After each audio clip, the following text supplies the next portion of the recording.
controversial election results, slugs in unexpected places, a sandwich review, and more. This is ANN. Good day, Aspenia. I am Ravi Origami here to present you with this week's news. Starting off with our main story today, an election was called on Thursday, and the results are in. But we'll get to that later. Presidential elections are called by civilians to choose their representative to the monarchy. This election was called by Josie, who ran against Sand and Hassan, Hassan being the previous president. A presidential debate was held on Thursday. Let's look at the highlights. Sand, what are your campaign promises? Everything will be great, and I'll make Aspenia great again. What are your campaign promises? My campaign promises are crepes, an unspecified amount, at least once a week, and to make Aspenia greater again. I think that I am almost qualified. How can the people of Aspenia trust you, a criminal who has committed treason twice, to hold political power? I think criminal records don't affect the ability of someone to be great and to make things great again. You know, it's just a part of the job. Josie, how can Aspenians trust that you will use your presidential status to improve Aspenia instead of just benefiting yourself? Well, I think that I've proven that I love Aspenia and this great land, and that it's bigger than me. It's bigger than all of us. This is Aspenia! Yay! I am sure you're all anxious to know who won. Luckily, we have our election specialist here with the votes. Take it away, Paul! Hello, I am Paul.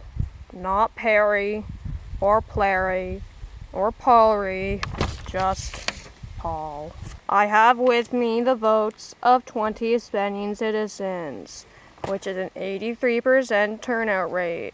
Very impressive. For a candidate to win, they need a majority of Aspenians to support them, which would be 13 votes.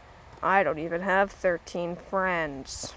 First vote, Hassan. Second vote, Josie. Third vote, Hassan.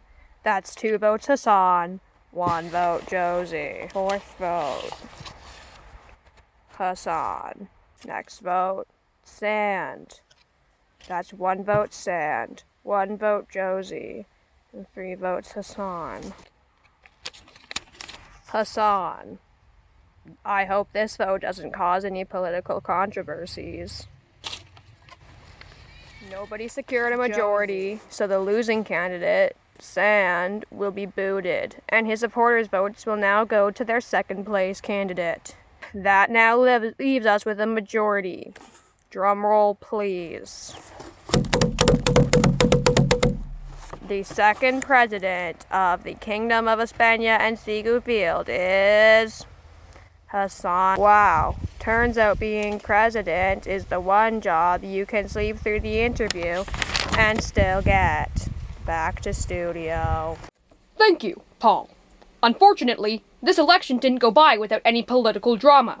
This ballot here caused quite a bit of issues. It was submitted by Xander, a non-citizen, who is voting behalf on his father, who is a citizen. Critics will point out that only Hassan's name is crossed out, and the candidates are not ranked by preference, arguing that this makes the vote invalid, and removes Hassan's majority, calling for a revote. The main proponents of this argument are Sand and Josie, the candidates that lost to Hassan.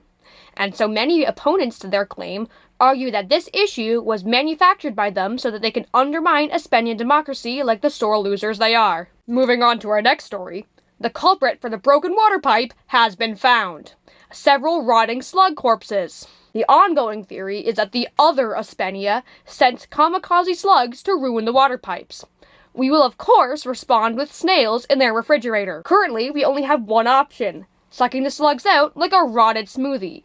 I say that whoever sucks the slugs out gets to be president. I would now like to go to Sherry with her international segment, What Are They Doing Over There? Take it away, Sherry! Thank you, Robbie. Apologies for my preposterous outfit, but a rubbishly rabid rabbit ravenously ravaged my regal red and grey striped tie, leaving me like this. In our first international story, the World Humanoid Robots Games have kicked off in Beijing, featuring sports, but for robots, including track, soccer, and dance. I hear the winner will compete against an Olympic breakdancer to decide the fate of humanity. Just don't send the Australian one. A virus in Colorado has started to give local rabbits horn-like features. Scientists say that the virus is of no concern to humanity, but when evil cloned humans come to take over the world, don't come crying at me. Over $7,000 worth of Labubu's, a new trendy collectible, has been stolen from a store in Los Angeles. LA police say that the criminal is still on the loose, but the real criminal is whoever decided to sell ugly monster dolls for $7,000. That's all the international news that we have for today. Back to studio. Thank you, Sherry. Continuing on, 4 of our residents, William, Selene, David, and Valentine, have left to return to their homes in Quebec. I do not speak French or Spanish. Luckily, we hired a translator to write a goodbye message. Je m'appelle Croissant des 2 pommes avec mon frère et ma mère. Ma mère est un chat d'orange et elle parle juste. Yo no hablas español. I have no idea what that meant. I would now like to go to Gary with the weather. How's this week's forecast, Gary? Thank you, Rob. Wait, didn't you die last week? How are you back? The power of a farmer's market, the baby I got the carrots revived me. Their snacktastic size and delicious nip and dips was to die for. Or, well, to live for. What are you talking about? Doesn't matter. The weather for this week is as follows. Sunday will be a sunny with a 25 degrees with a low of 13. This is the last hot day in the foreseeable future, so enjoy the brook while you can. Monday will be 19 and rainy with a low of 10. The rain continues until Tuesday, which has a slightly lower temperatures with a high of 15 and a low of 9. Wednesday will be partially sunny with a high of 17 and a low of 8. Thursday and Friday will both be around full forecast weather, with Thursday being around 18 and Friday being around 13, but having a low of 9 degrees. Saturday is only partially sunny and back up to a high of 19 and a low of 9 again. I think the weather has a favourite number. Back to you, Robbie! Thank you. And our final story for today, the, Marquess and Earl of Nowhere recently stayed over for a visit and prepared special segments for ANN. So take it away. Thank you, Robbie. Welcome to Nature Environments and How They Are Doing. And I have a witness here with me, this tree. How do you feel, tree? Damn. That must really suck. I'm sorry to hear that. Anywho.